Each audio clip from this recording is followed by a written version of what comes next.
Good morning guys, welcome to Red's Projects. As you probably guessed, today Falcon's getting some love. All these parts I've saved up for it. Going on it, I've got air filter kit, hot side piping, the Plenum, which I'm most excited about, throttle body, blow off valve, some gaskets, lower manifold, and just some less exciting goodies that I'm actually looking forward to. I haven't had horns on the car for like a year or two, so I really want those, and some standard style engine mounts because I've got some billet aftermarket ones and they vibrate a lot and drive me nuts, so I'm putting some standard ones back in it, which will be fine. So what I'm going to do, set up the old tripod, get a time-lapse video, strip all the stuff off it, and then I'll show you piece by piece the old and the new and explain why. So no stuffing around, let's strip all this crap off and get this done.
Alrighty, thanks for sticking in there. Some of these time lapses can be a bit long and boring, so I appreciate it.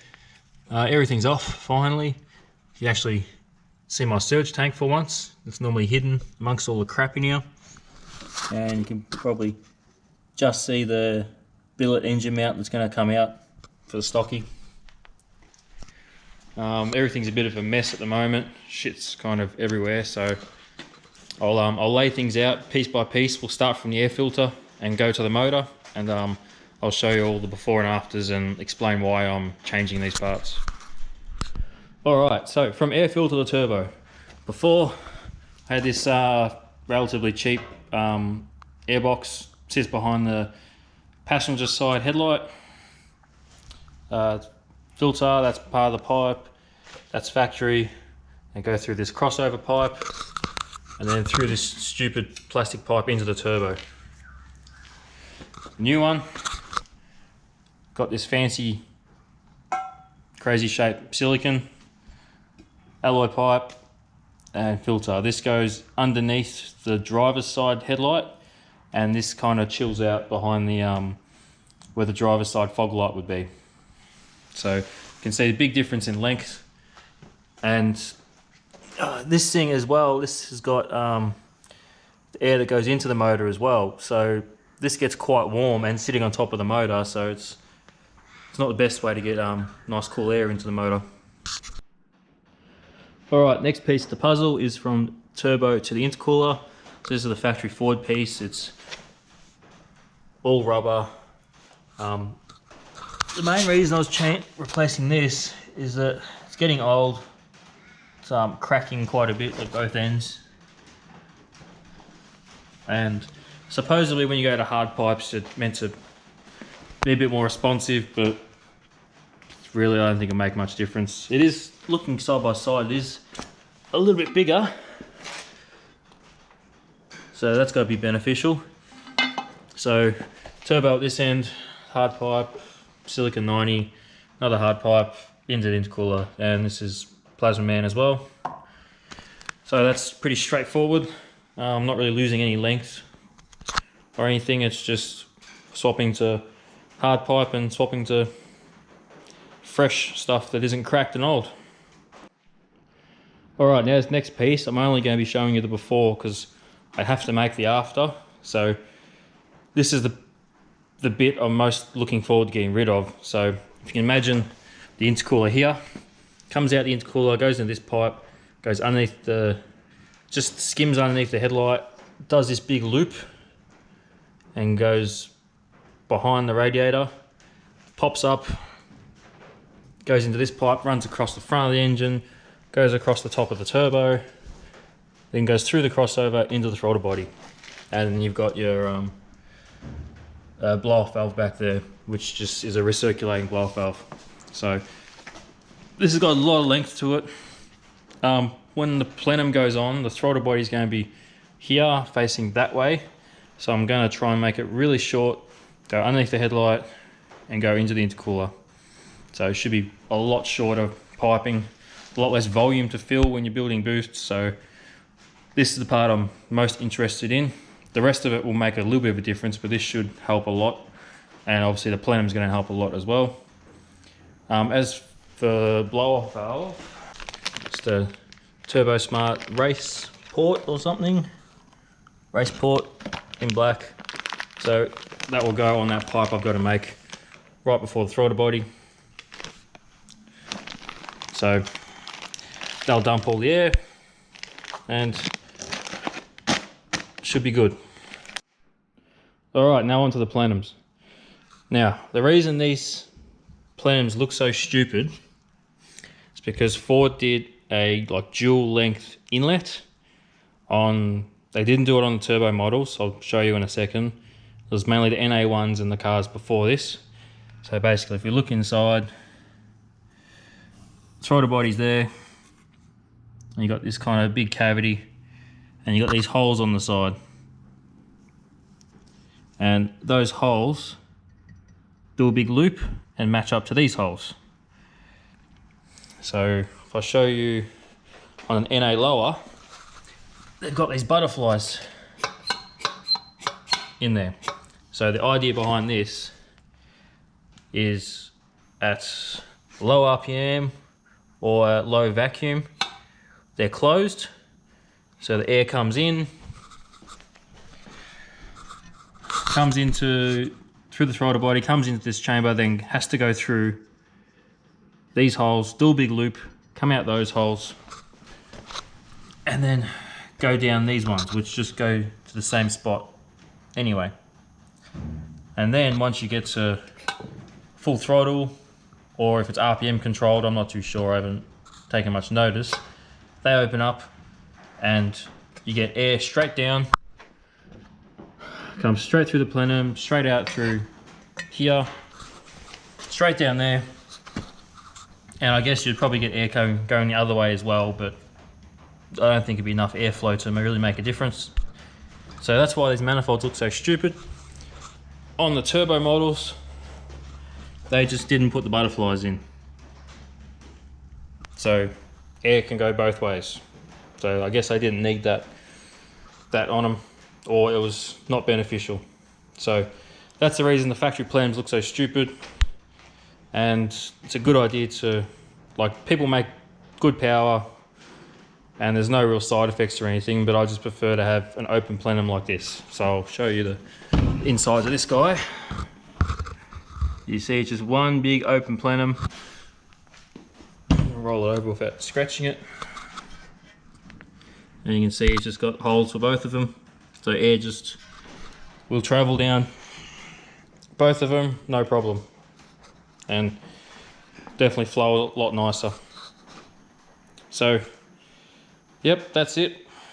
Oh, and throttle body, exactly the same. I just painted it black to match that. And that was bare alloy. I painted that black to make it look nice. The pipes, which one's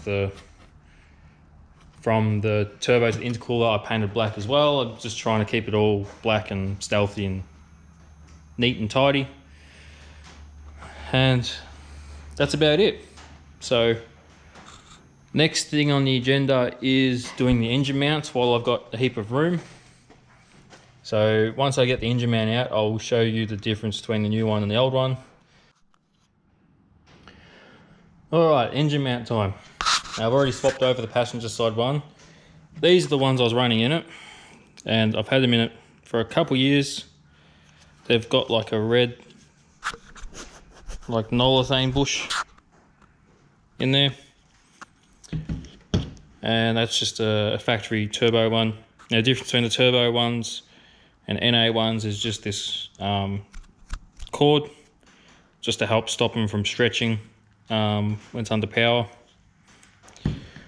Now the reason I put these in was because the original set of engine mounts, which had 300,000 Ks on them, the one under the turbo had like perished, and when I first did the auto conversion, and it split like the first time I did a burnout with it.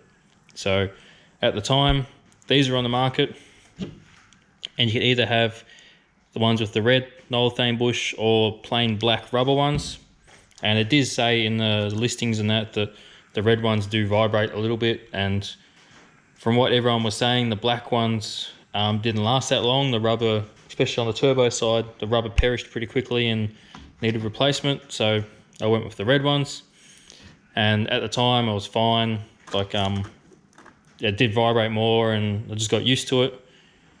But the more and more I've driven it, the more annoying. Like you get used to it, and it doesn't really bother you, but it starts to like shake the interior, and like all little of the stupid plastic panels start vibrating and making noise, and it only vibrates at idle, really. Once you get over 1,000, it goes smooth and you don't even notice it.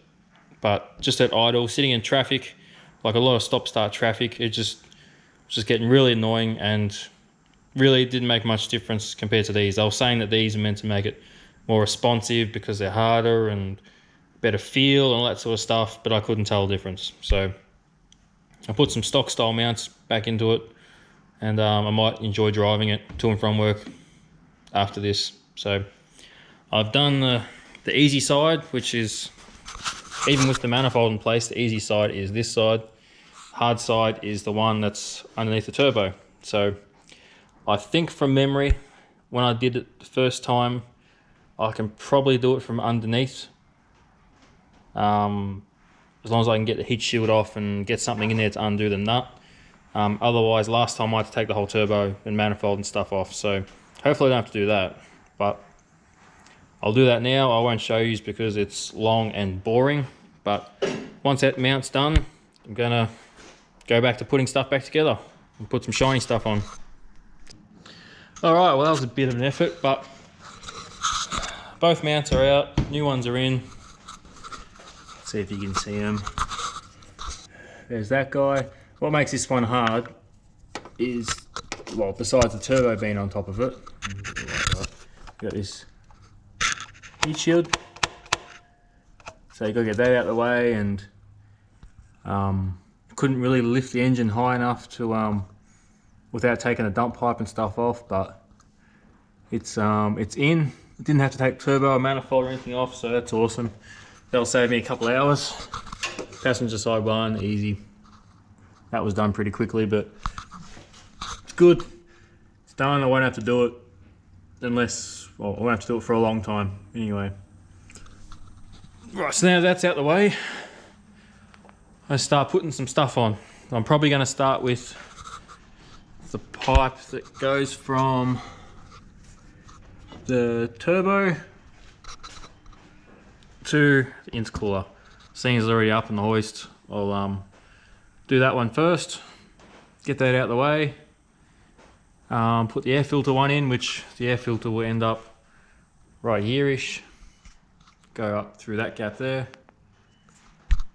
So I'll start getting all back together, then I'll drop it down, put the plenum on, and a few other things I've got to tidy up.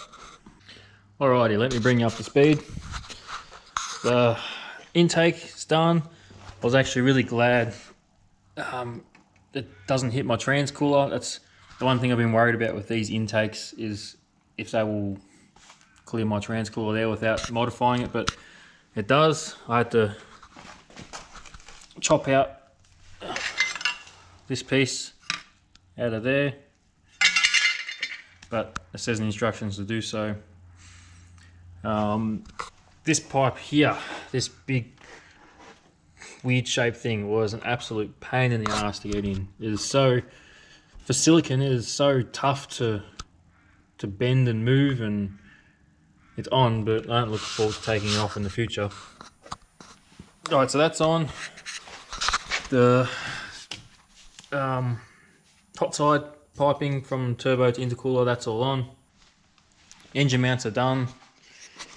A few things are a bit harder than I thought. I had to take the aircon pump off to get to a few things. I had to take radiator hoses off, I had to take fans out, a few bits and pieces here and there.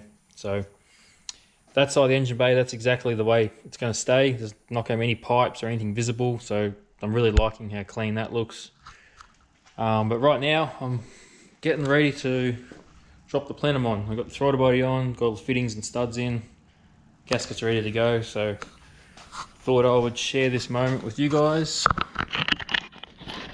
Put you on the tripod, get you a nice view.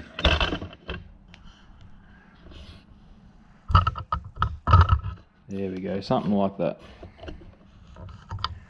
Alright. I'm excited. Alrighty. Not gonna snag on anything.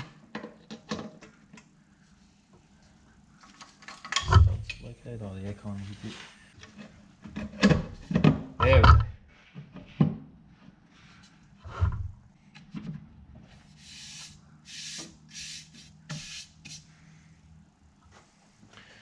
There we go.